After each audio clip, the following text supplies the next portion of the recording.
24 വർഷമായി മലയാള സിനിമയിലെ സ്ഥിര സാന്നിധ്യമാണ് സുരേഷ് കൃഷ്ണ.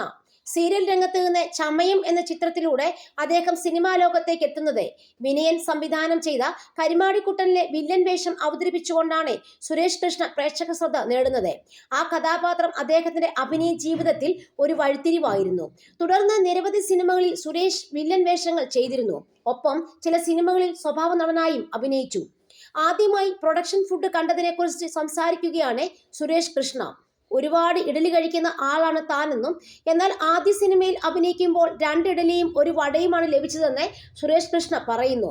അത് തനിക്കൊന്നും ആകില്ലെന്നും, എന്നാൽ ആ സിനിമയിലെ നായിക 2 എണ്ണത്തിൽ 1 തിരിച്ചു കൊടുക്കുന്നത് കണ്ടപ്പോൾ അത്ഭുതപ്പെട്ടെന്നും അദ്ദേഹം പറഞ്ഞു.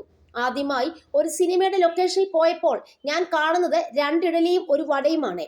എന്റെ ചങ്ക് കിടന്ന് പിടയ്ക്കാൻ തുടങ്ങി. ആരോട് പറയും? എന്തോരം ഇഡലി കഴിച്ച ഞാൻ ആലോചിച്ചപ്പോൾ 5 വട്ടം പറഞ്ഞാലേ 10 ഇഡലി ആകൂ. അതെനിക്ക് മതിയാകില്ല. അത്രയും വട്ടം വാങ്ങിക്കുന്നത് നാണക്കേടാണ്.